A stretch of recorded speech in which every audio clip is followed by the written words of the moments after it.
All right, it is 1 o'clock. We will call the afternoon meeting of the Klickitat County Board of Commissioners to order. Let the record show that, before I say that, yep, all three commissioners are present. Commissioner Christopher and Commissioner Zoller are in chambers, and Commissioner Anderson is on Zoom. We will start with the Pledge of Allegiance. If you'll all please stand. I pledge allegiance to the flag of the United States of America and to the republic for which it stands, one nation, under God, indivisible, with liberty and justice for all. Thank you, everyone. So we'll move on to approval of the business agenda. Mr. Chairman, Oops, sorry. I make the motion that we approve the business agenda as presented. Second. Okay, we have a motion and a second to approve the business agenda. Any discussion? Hearing none, all those in favor of approving the business agenda, say aye. Aye. Aye. Motion passes. Mr. Chairman, I would make a motion to approve the commissioner meeting minutes for Tuesday, January 10th and Tuesday, January 17th, 2023 is presented. And I'll second. Okay, we have a motion and a second on the minutes. Any discussion? Hearing none, all those in favor of approving the minutes from January 10th and January 17th, say aye. Aye. Aye. Aye. Motion passes. So we will move on to citizen comment. Citizen comment will be 3 minutes. Please state your name and general location in the county for the record. And as always, we will start in the room if anybody's got citizen comment. I'm seeing none. Let's go online. Anybody online have citizen comment for us today?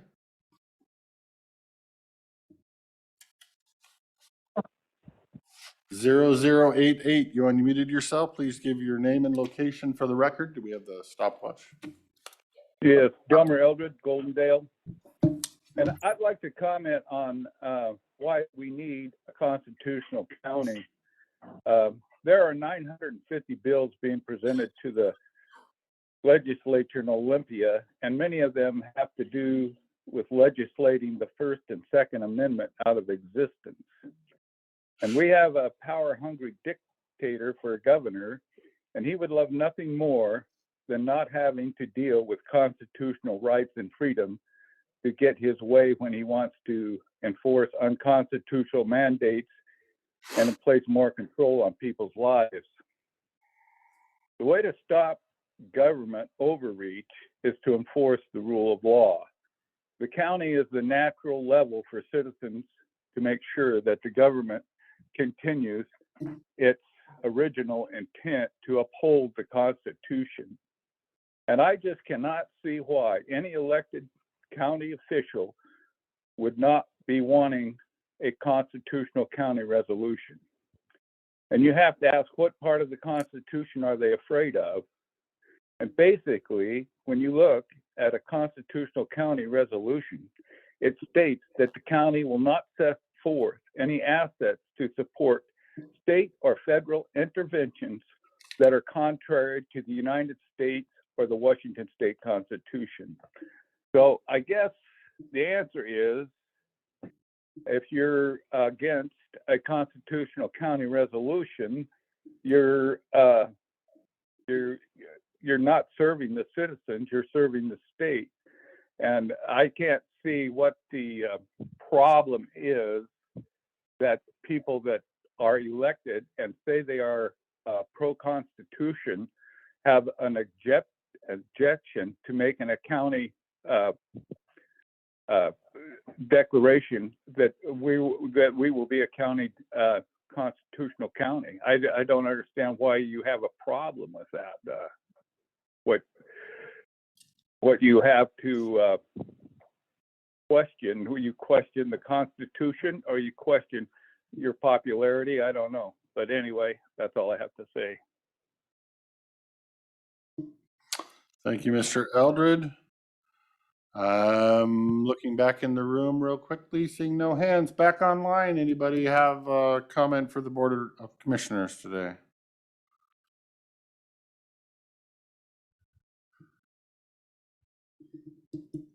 Attendance is down. There's only 38 participants.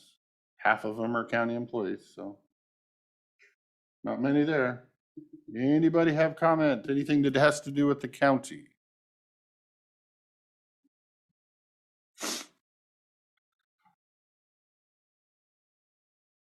Seeing none, back in the room.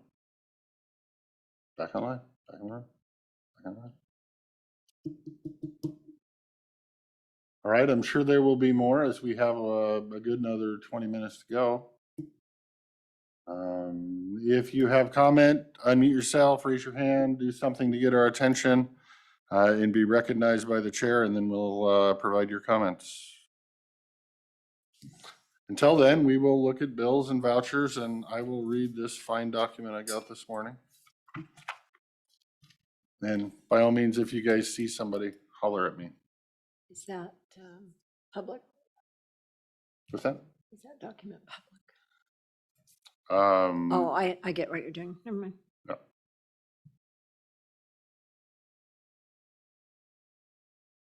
And technically, that doesn't exist. Yeah, we weren't sure. Yeah, it doesn't. It looks good, but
you see this has CPI at 2%, or 75% of 2%, or no CPI. And like I said, it's 7.5 last year, it'll be 7.5 next year. So technically that's going to skew every number after that.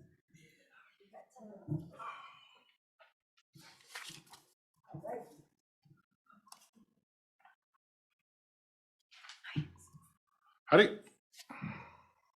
We are in public comment. If you have any public comment for anything about the county that's not on the agenda, which I'm assuming you're on the agenda.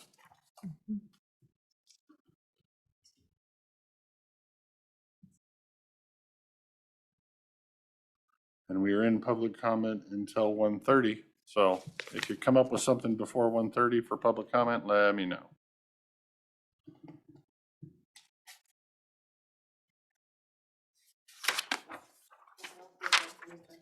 What's that? Oh, there we go. Gabrielle Gilbert, go ahead. Yes, hi, thank you. First off, thank you so much for placing childcare on the economic development 10-year plan. It was great to hear that that was happening. I would love to see the actual language that you're putting into the economic development plan concerning childcare, and then to clarify if in fact you are making that a budget line item and what kind of funds you're considering for that. The other thing, I spoke to the county, North Dakota, McKenzie County. A lovely woman sent me an email after we spoke over the phone. McKenzie County gets taxable dollars from the oil and gas industry. The state divvies those out to counties that bring that kind of industry into their county. And those dollars were then used by, the county commissioners made the choice to use those dollars for childcare. And so I want to know if the county in addressing the solar panels and the businesses that want to come into this county, how you would address a taxable income so that residents of the county could receive that windfall, and the county can start moving in directions to improve infrastructure, and childcare is an infrastructure. I also want to address what I consider what's been happening in the last month or so against Commissioner Anderson with commentary about his land use. And I feel that it's entering into a smear campaign and a bit of a defamation of character, allegedly. I feel that he is taking the brunt of of of a vendetta because they attempt to mute him in an attempt to get what they are seeking, and I take issue with that. I live in District 1. He is my District 1 commissioner, and I'm going to push back on what I see as a calculated smear campaign against an elected official. And so those are my points. And I look forward to hearing what is in the works with the county on addressing childcare as infrastructure and what is happening behind the scenes. Thank you for your time. Oh, and one more thing. I do want to see a more diverse board for the mental health and the Board of Health, and how you're addressing this from the ground buildup. And you need to have those marginalized voices be at the table. And it's important for them to be present. Thank you for your time. All right. Looking in the room, seeing nothing. Back online. Anybody else have public comment for the Board of Commissioners? Pat Arnold, go ahead. Hi, I came into the meeting at 11 o'clock this morning, hoping to hear the compliance officer's report. And of course, by that time you were in executive session. I know it's really hard to stick to the actual times on the agenda, but it was disappointing and this has happened a couple of other times when I've come in for something specific on the agenda at a specific time and it's changed. I do have a lot of sympathy with how hard it is to stay on an agenda like that, but so I don't have a solution. I just want to mention it. On the constitutional county question, when I was a substitute teacher in Salinas, California, many, many years ago, although I had an undergraduate degree and a bachelor's and a master's degree, I had to go back and take a course about the U.S. Constitution at the community college. It was very interesting. I didn't mind doing it. It was great. Whole semester course. Tip of the iceberg in terms of what the Constitution is, what it does, what it says. And I think that the people who are asking you to pass a constitutional county statement of some sort really are underplaying the complexity of our political system and the laws that underpin it. I don't think there's anything in the U.S. Constitution that says that counties are elevated to some special level. And I think even in Klickitat County, we fall somewhat short of what we'd all like to think of as direct democracy, probably impossible, but there are places in the East where they have town meetings once a year and make policy for the government. We don't do that here. So I just, I don't see any point to passing something that says we're a constitutional county because it completely, it just underplays and plays games with what the Constitution and our system of government's actually all about. So I'm a no vote on constitutional county resolutions. Thank you. Thank you, Ms. Arnold. Anybody in the room have public comment for the Board of Commissioners? Seeing no hands. Back online, I see Sherry. Go ahead. Good afternoon, Commissioners. I would like to follow up on what I talked about last week, which was the method of appraisal used for wind turbines and our solar. As you know, we have Lund Hill, 2 other projects coming, and how our county assessor applies that method of appraisal. As we know, originally it was at the income method, and that provided a steady stream of income to our county. And in 2013, the assessor changed it from income to cost, which gave the wind and solar corporations personal property depreciation of 8.5%. We have documents that show how every year the county's revenue goes down to these wind and now solar. And as I talked about last week, energy is energy, whether it's oil, whether it's the new green way of renewables. Our county should be using the highest and best for our cost method, or not our cost method, our appraisal method.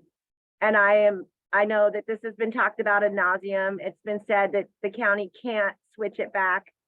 I say the county can. If it could be switched from income to cost, which at that time, it was stated that when it was changed to cost, the shift of the burden would be put on the people and our levies. And this is what we're gonna see with our property tax increases and so on. And as these companies continue to get an 8.5 depreciation, our values go up and we pay more. And we have talked to the Department of Revenue. They said our county can change it. And this is revenue that our county could have. This is a boom of revenue if we continue to go forward with this renewable energy. And I mean, I'm sure these wind turbines could be grandfathered, but with solar coming in, I'm asking our commissioners, you're in charge of our taxes, you're in charge of not our taxes, excuse me, our budget. And it's your responsibility to oversee what our county is doing. And if we are missing revenue that we should be able to get, and we're not getting because we're giving corporate favors, I ask that this be reevaluated from all 3 of our commissioners. This is an incredible amount of revenue that could be coming in for this renewable energy. And I hope Ms. Gilbert is listening, because with a closer look at these documents, we can see what we're missing in revenue every year that we could be getting back and helping the infrastructure, whatever that you decide that would be for our county. So thank you for looking into this with a serious eye. I appreciate it, because this is revenue. This is missing revenue that we should be getting. Thank you. Thank you, Ms. Bosque. Any comments in the room? Nope. Going back online, any other citizen comments from the public? Please raise your hand or just unmute yourself and say you want to speak. Lynn Mason, go ahead. Hello, thank you, commissioners, for hearing my comment today. I'd like to talk again about the ongoing animal shelter project. Last week, there was a comment about where this funding is coming from and how it's going to get here. So I'm just looking at a press release from March 10th, 2022 from Gina Mossbrucker's office. And she's talking about the funded projects in the 14th district through the supplemental capital budget. And the Klickitat County Animal Shelter in Goldendale is one of the line items for $670,000. So if that helps to kind of clear up where that funding is coming from and where that proposal went to. I am not familiar with how the capital budget funds are distributed or when they are. Maybe you could enlighten me about that. And it would be great, I think, to be able to get a copy of the original proposal, which I have not seen. You know, the project would be run by the sheriff's office, but ultimately this facility and building is going to be owned by the county. So I think it would be great to have everyone on board and knowledgeable about what's going on with this, because it's an important project, and animal calls to the sheriff's department is number 3 of the top issues that come into the sheriff's department. So it's a really important project to get rolling. And would be happy to hear any more information or comments you have on that. Thank you. Thank you, Ms. Mason. Anybody else have citizen comment for the Board of Commissioners? Anybody online?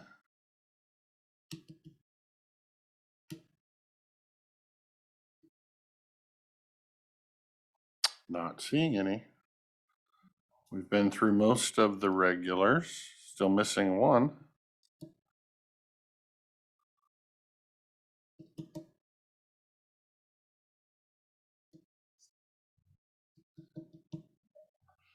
Got 4 more minutes for citizen comment.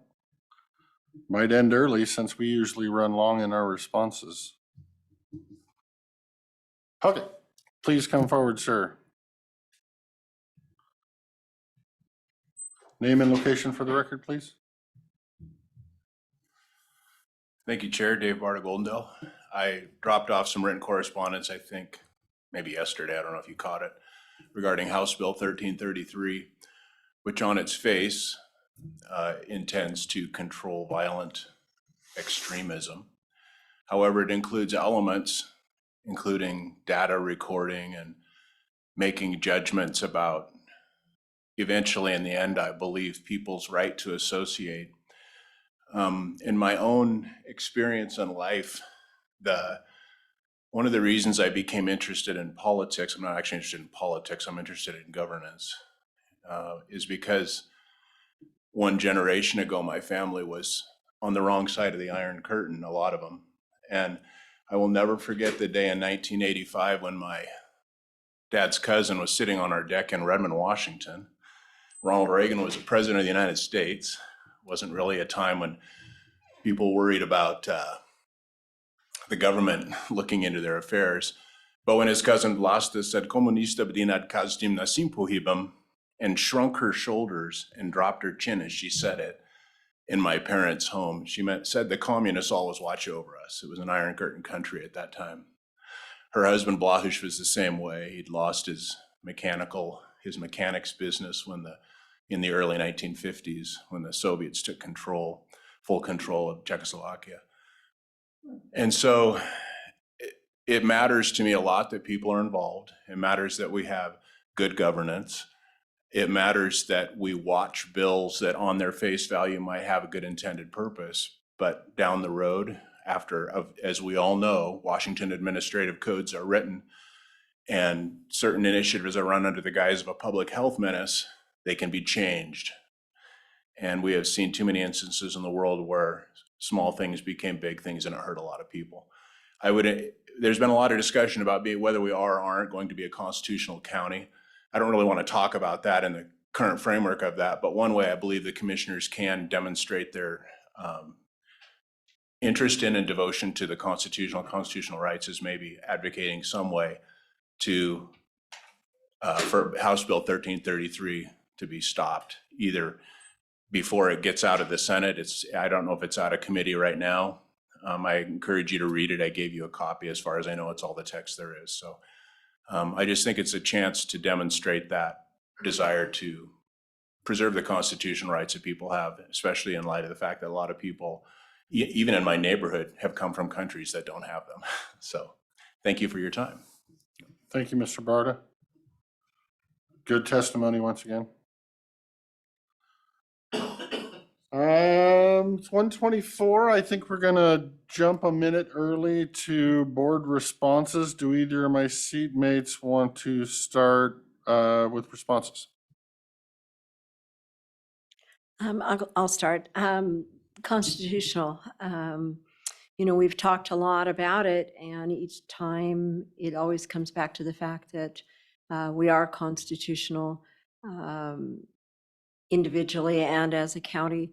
And I think Mr. Barta's speech tells us all why we need to be participating more, all of us, the citizens included, for our voice to be heard in Olympia.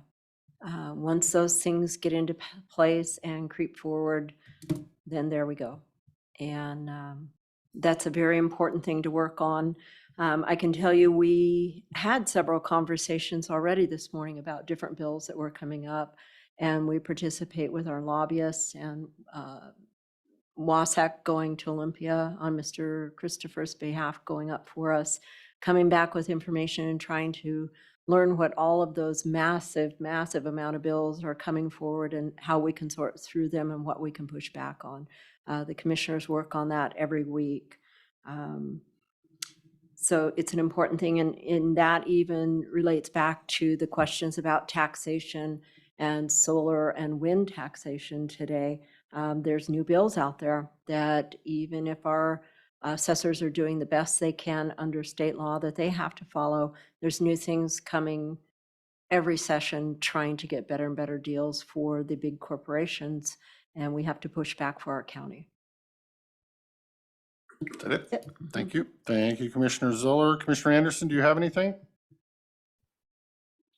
Sure. I'd just like to say, I am really impressed with what all the people that have commented today, how positive it has been, how detailed it has been. I wrote a whole bunch of notes.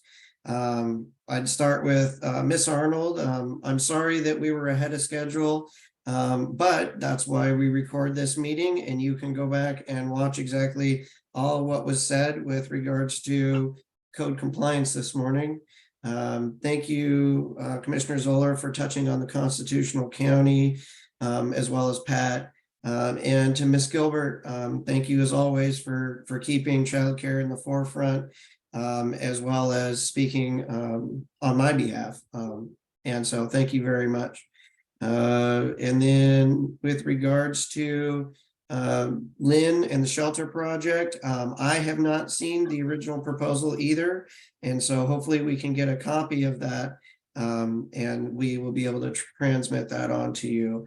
And with regards to Mr. Barta, thank you as always for your comments. I did look at House Bill 1333, and like you, I think everybody is usually trying to do the best they can, and do the right thing. And the one thing we always need to watch out for is the unintended consequences of our actions as well as our legislation, especially when the bureaucrats get in charge of it and start creating the administrative code to manage that. So I will give back my time so Commissioner Christopher can speak. Thank you, Commissioner Anderson. I guess for Ms. Gilbert, I would say if you want the actual wordage of what was written in the document for Klickitat, I would contact our Economic Development Department and they'd be able to give you the wordage. As far as a line item in the budget for childcare, there is none. I will reiterate that I believe that childcare is not a government operation. I don't believe the government should be involved in childcare. My seatmates may or may not disagree, but do we need childcare? Yes. Does the county need to subsidize it and raise taxes to fund it? My answer is no. Taxable solar. We are doing what we are allowed to do by state law. And I will try to get every single dollar I can out of the green energy projects that I'm allowed to do by state law. But also, as Commissioner Zoller mentioned, the Bainbridge Island types, the Olympia legislators that come from Puget Sound have a different opinion of green energy than we do here. So they continuously make legislation that makes green energy project sales tax exempt. Well, that's not good enough for them. So now they're making it personal property tax exempt. I would offer you to go look at House Bill 1756, which is a new one dropped by Representative Ramos, or Rommel, who's a islander over there, which essentially gives the green energy projects the ability to pay a different way than they're currently being paid. And I bet you if you look into the dollar amounts, they would be paying half of what they're currently paying. We're still doing investigating on that bill before we testify on it. But the green energy companies have the ear of, I don't want to be political in here, but the Democrat Party in Olympia. And it's not helping your taxation arguments. Ms. Arnold, I would agree with you on the agenda. The problem is our agenda is fluid. So I think we were rolling along good half hour, 45 minutes ahead of time this morning. But like Commissioner Anderson said, they are recorded so that you can go back. Sherry, method of appraisal. We've been over this 100 times. She's doing what the Department of Revenue is requesting. Again, I would argue her to go look at House Bill 1756 and some of the other House bills, because the current method of appraisal is probably very short-lived until they pass new legislation, which essentially gives a free ride to green energy projects. Lynn Mason and the animal shelter. It is still, I guess I will use the words, the county, which is the Board of Commissioners, has not applied for any money for an animal shelter. The county, which is the Board of Commissioners, does not have anything to do, so far anyway, with an animal shelter. If somebody or some other entities are trying to propose an animal shelter, they can get all the data they have and make a presentation to the county. So the county can run it through its grant and appropriations committee to decide whether it has the money to facilitate such a project. And if that ever happens, then it will be heard by the county, which is the Board of Commissioners. Dave Bardo, I agree with you on the House Bill 1330 that you mentioned.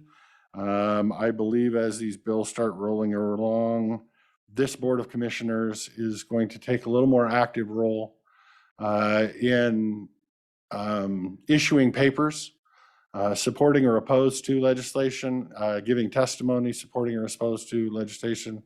I don't know that's going to do us any good. But we're at least going to be on record as opposing. There's other ones in there. You can talk to me off the record if you want, that are being proposed by the Attorney General that allows him to go after rogue sheriffs, or who he deems rogue sheriffs, that are very concerning, or should be concerning to most people. Welcome to Olympia. That's it. We're over time. So thanks everybody for their comments. Hopefully you may not have got the answer you wanted, but hopefully you at least know an answer now. With that, we will move on to our 1:30. We have the Dallasport community. Further discussion regarding possibly taking over the Dallasport wastewater treatment plant. Please come forward.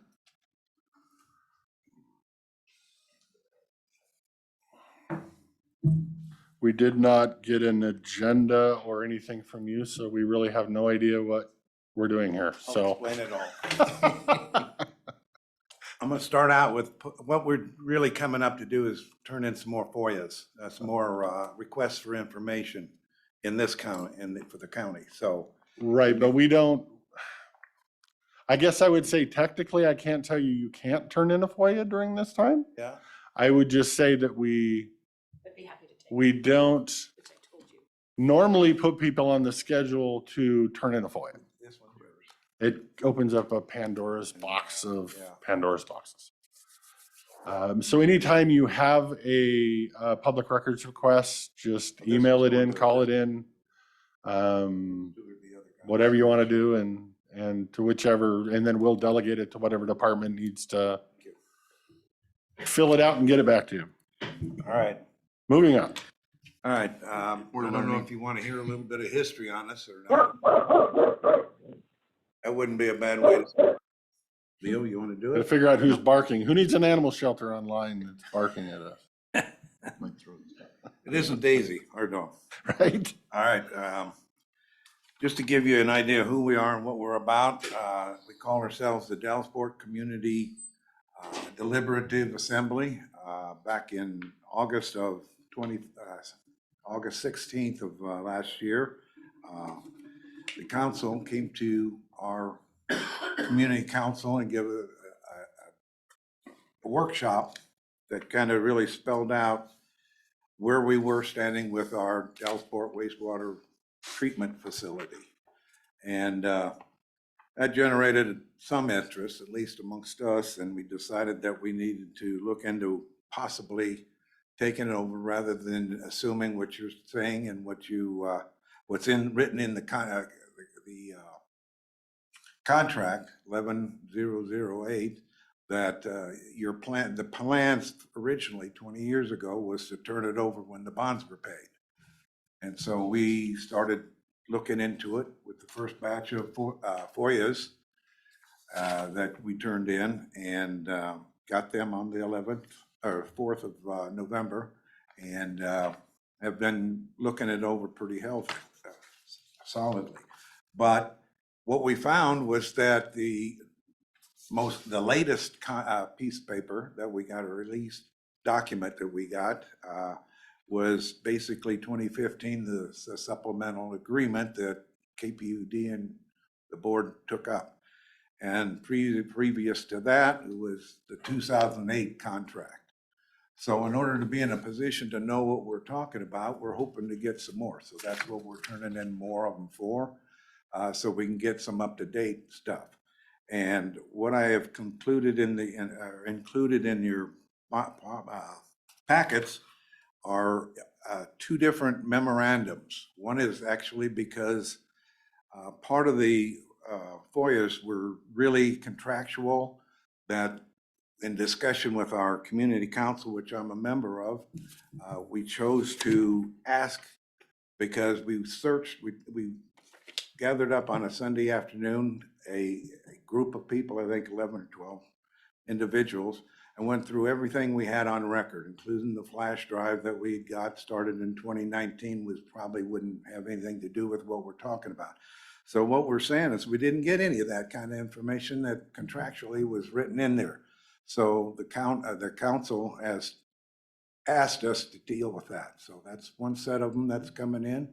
The other one is the information that we're seeking as the community council or community deliberative assembly. So there's the two different memorandums. They're basically the same. The only wording difference is whether or not Klickitat County gets them, because they call it a request for public records, where the KPUD on their form claims it to be, or calls it a public declaration request for information. So we kept them separate and did it from there, and did the two different categories separate, but the body is all the same. And so I'll read that to you, and thank you very much for the opportunity to present our case here. To whom it may concern, the purpose of this memorandum is to put in writing the DCDA's desire to have access to the most relevant current financial documentation possible, and in parentheses, even if in draft, in quotes, form, and related to the enclosed requests for records contained herein. We cite general public interest and welfare of the residents within the Dallasport urban growth boundary area, which are served by the facility and may be served in the future. Reason why we say that, a lot of the rate studies and Murdoch, whatever else, includes northern Dallasport and also on up to Murdoch. So that's why we're speaking that terminology. The DCDA is also citing that an additional reason for the request is basic total clarification of the current financial status of the Dallasport wastewater treatment facility, and to continue researching a pathway towards ownership of the facility for said communities. That is exactly what this committee has been set up with the council to look in the pathway, to talk about it. We have not at this time talked with our community members, but that will be coming up hopefully by the end of this month, depending on how we can communicate. I mean, the newsletter would like to wait until the 20th, and it doesn't come out till the first part of March. So I can't guarantee when that'll be done. Therefore, we have primarily grouped our requests according to the 2008 contract agreement and the 2015 supplemental agreement between the county and KPUD. The first group, like I said, via the Dallas-Fort Murdoch Community Council's regular meeting minutes and motions that were seconded and approved unanimously on January 19, 2023, are seeking the enclosed list of reports which were contractually given, which the county has the contractual right to request and pass on to the council. So we'd like to get at them because people are interested. And then again, related to contracts of 2008 and 2015, the DCDA desires additional financial documents for review, including the October 2018 RH2 engineering and RH2 document, that's what we call it anyway. And then updated sewer and rate study, which has been completed by RH2 and is still being held in draft form. We got a copy, Commissioner Anderson, you were kind enough to help us acquire it at that time. So we have a little bit of a glimpse, and the suspicions are we need to know more. Christopher, not Anderson, but close enough. Yeah, I'm sorry.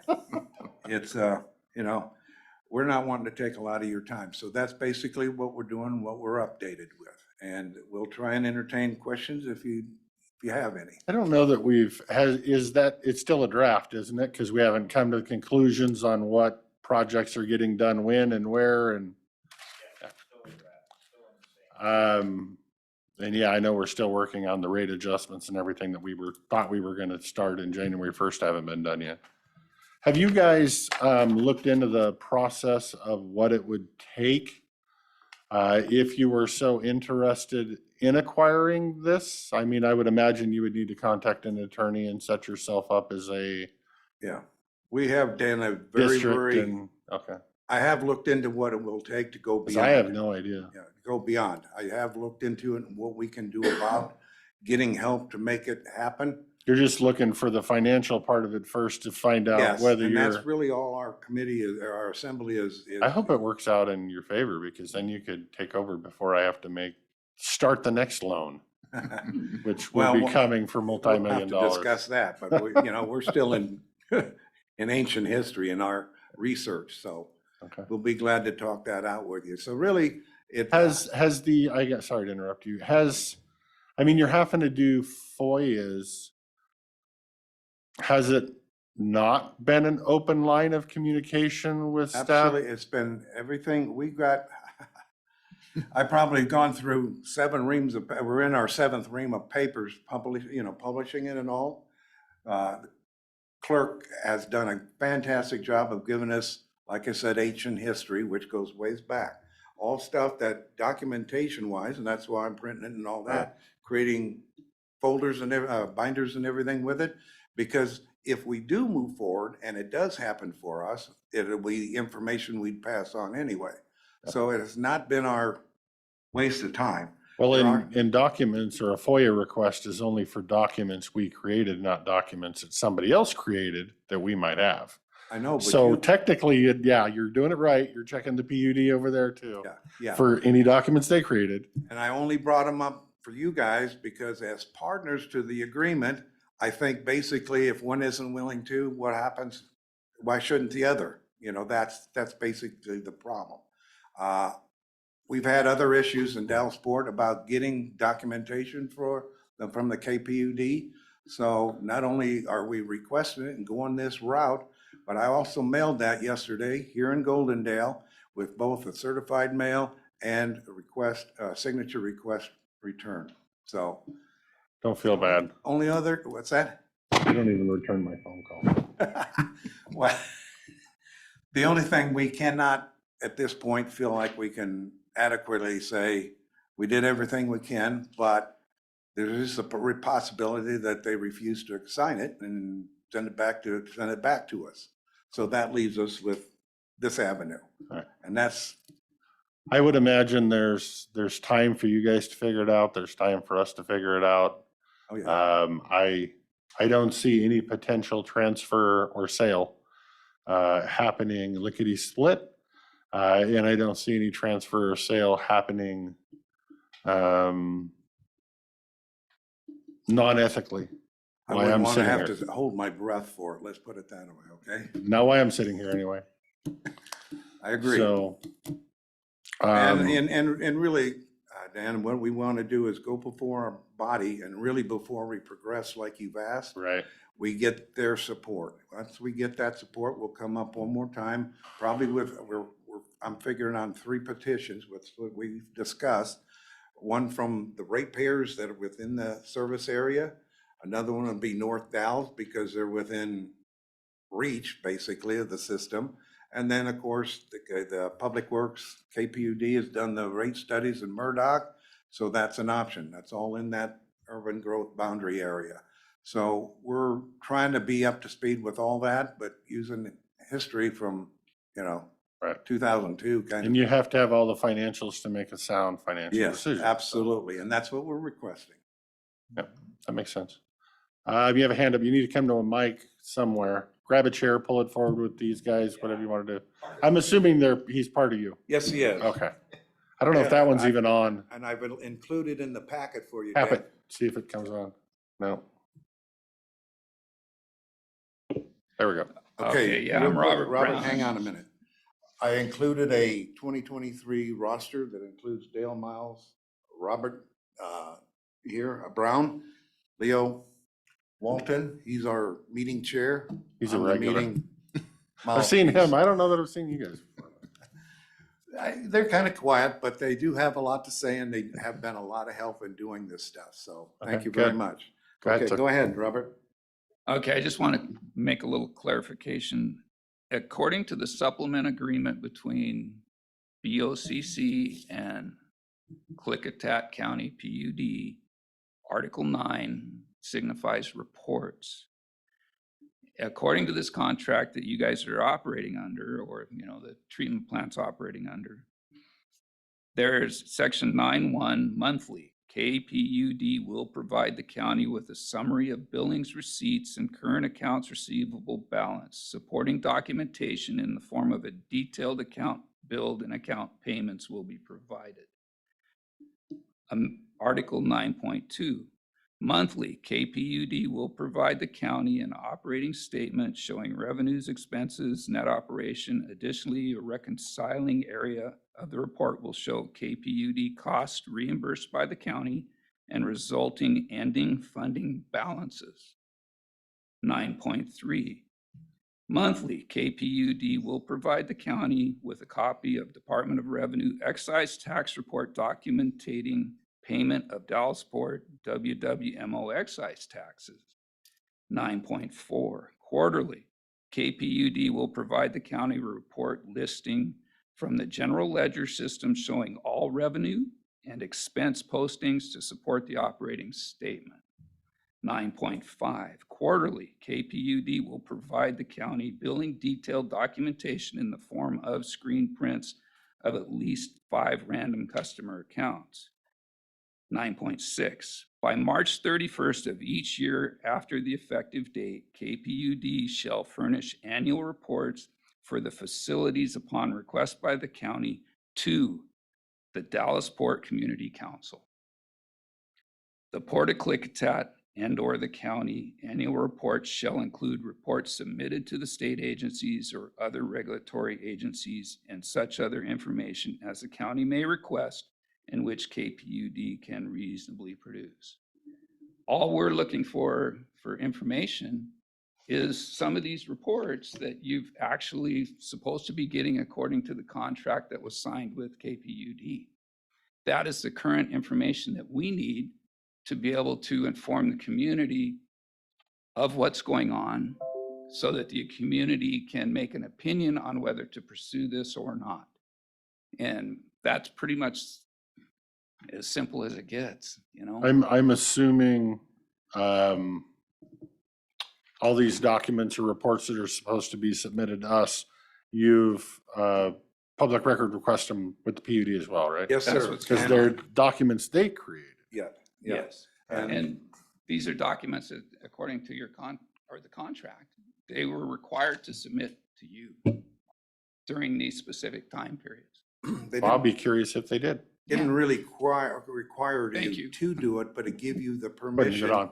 Yeah, permission to pass it on if said was something that was important. And so we're really requesting that that gets passed on this form.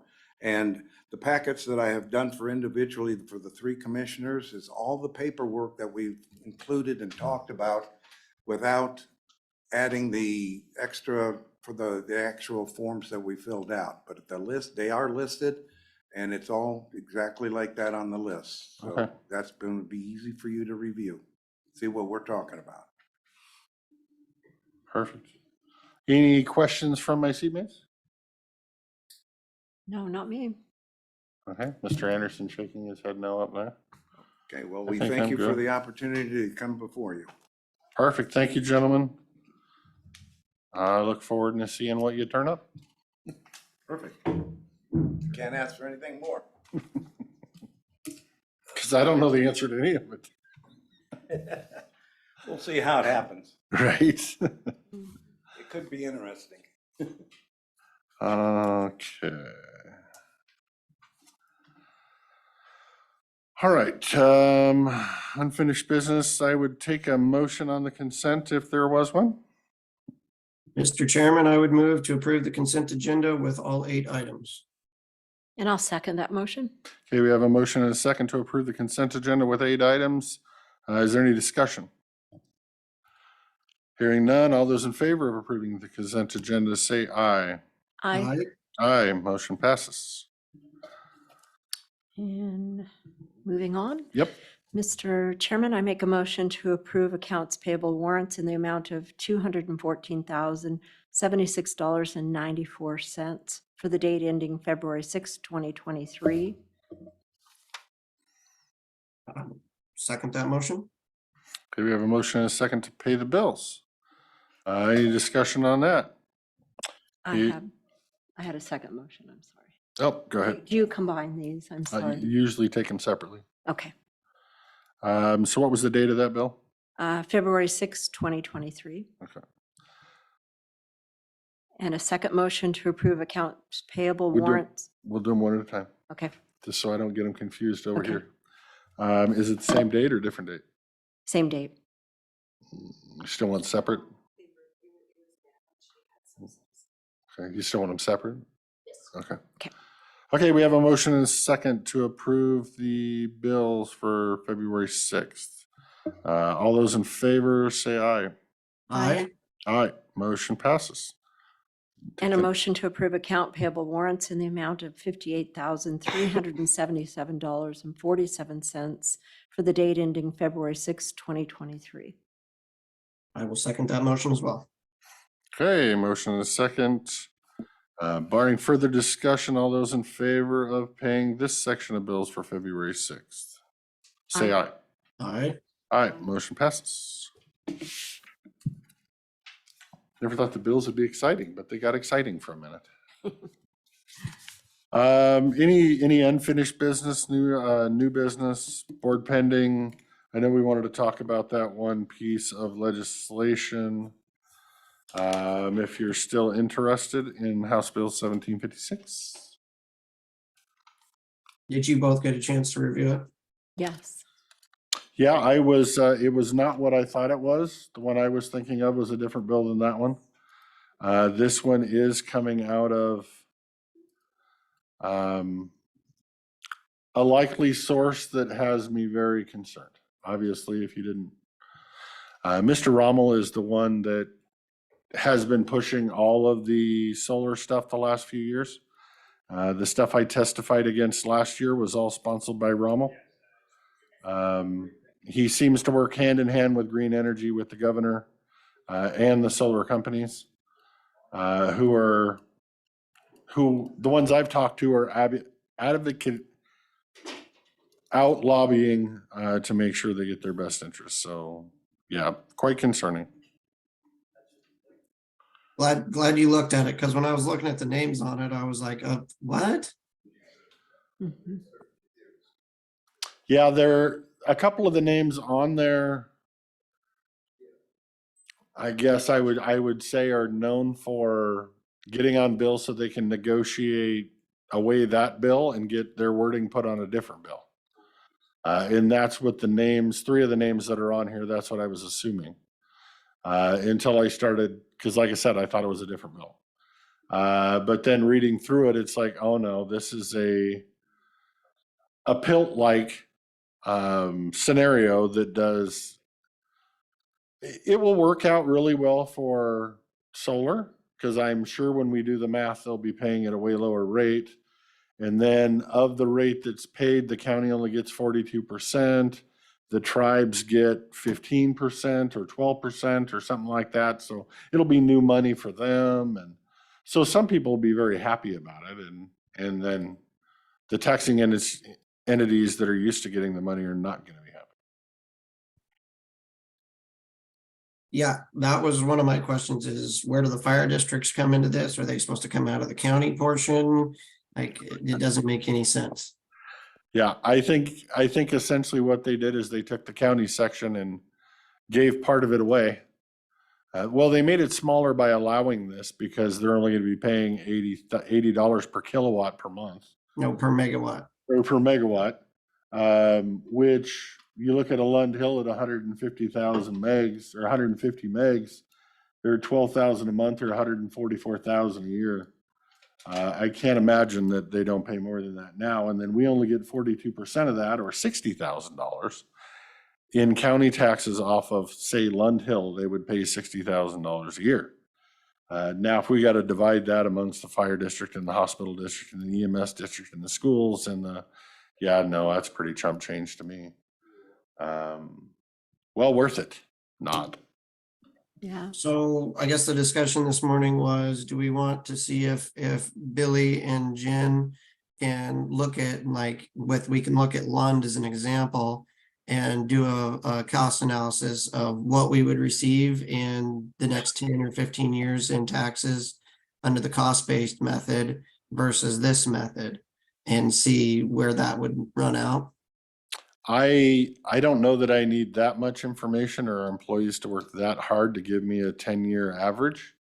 I can just use basic math at $80 per month per megawatt times 150 megawatt project to come up with, what they would pay, 144,000 a year under the new, under this bill. All I need to know is from the assessor, what did they pay in taxes last year, and how much of that tax, if it was 144,000 or 200,000, actually went to the county.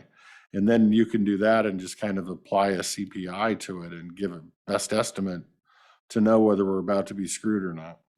Well, no, because you have to look at, it depreciates 8.5% per year. So you need to look at what the total the total value of that is. We went through this whole thing when we were doing the pill. Well, I agree, but I think you're going to find out on the first year it's a bad idea. I know, but the idea though is so that we find out what the delta is.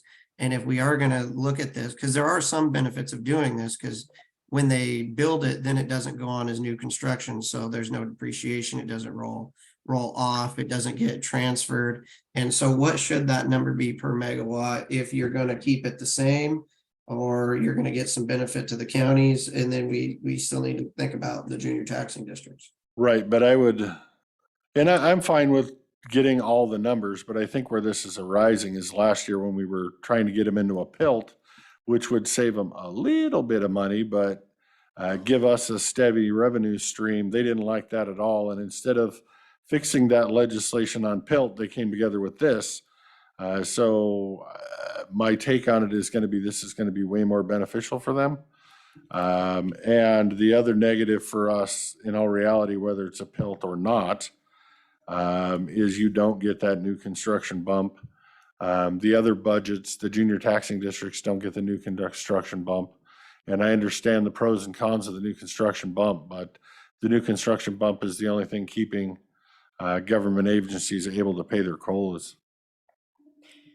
And Jake, I'd like to see some sort of qualified numbers out of it from the assessor and from Jen, and in a form that we can all digest. And especially for those people in the room today and those people asking questions online, it's really important for them to see it in reality of what we're actually up against. Right. My worry to that is we don't know exactly because we don't actually know what the levy rate will be next year or the year after or the year after. So anytime you prolong a financial document that is a guess, the public can take it as fact and not as an educated guess, and then turn around and try to use it against you later, which is why I was trying not to reach out 10 years. I think if we qualify it as an estimate up front, and at least so we can gain some common ground with people who keep asking us to adjust something at the county or to impose something at the county when we're just constantly under this barrage from Olympia. And the game changes all the time. But if we had some talking points somewhere, because for us, this is tough anyhow. For me, it's tough, but for those new players or new people with all the different people involved in it and the different language, it's got to be Greek. So we need something simpler to talk about what's really happening. I agree with you, Commissioner Zoller. I think we've got to look into this. We've got to take this as this is serious. This is a serious bill. And if anything, we need to look at and see what that discrepancy is, because I find it appalling that, you know, the solar is going to pay 80 megawatts per $80 per megawatt, where a wind turbine is going to pay $150. It's like, did the solar lobby write this themselves, or how does this work? My guess is the solar lobby wrote it in partnership with one of the representatives that are named on there that's probably trying to trade position for a project that's destined for his county. So speculation, which that's our job, is speculation, I guess. Yeah. I mean, this bill ain't moving fast, but again, I won't be here next week to sign any kind of official document. But yeah, if you guys get the numbers back next week and you want to move on it, I'm supportive of that. If you want to hold it over till the following week when I'm back, and create a document opposed, or whether we want to vote on it next week or when I'm back to go to the state's website and sign on as opposed for the county. I'm open to all those discussions. Well, let's see what the numbers are, and we'll go from there next week. Okay. Thank you.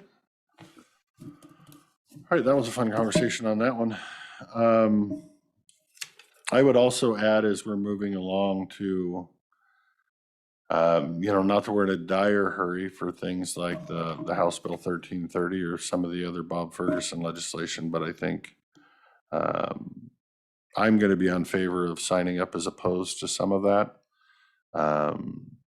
Speaking for myself, and I'm sure we'll have the discussions on whether the county wants to sign in as opposed to some of those two. So, okay. Are you thinking of just signing in as opposed, or are you thinking of testifying?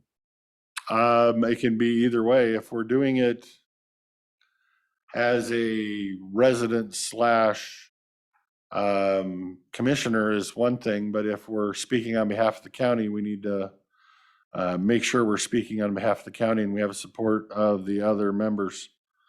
So I want to make sure we're in agreement on each bill on which way we're going to support or oppose. And then who's going to testify or what, so we don't both show up to the same hearing.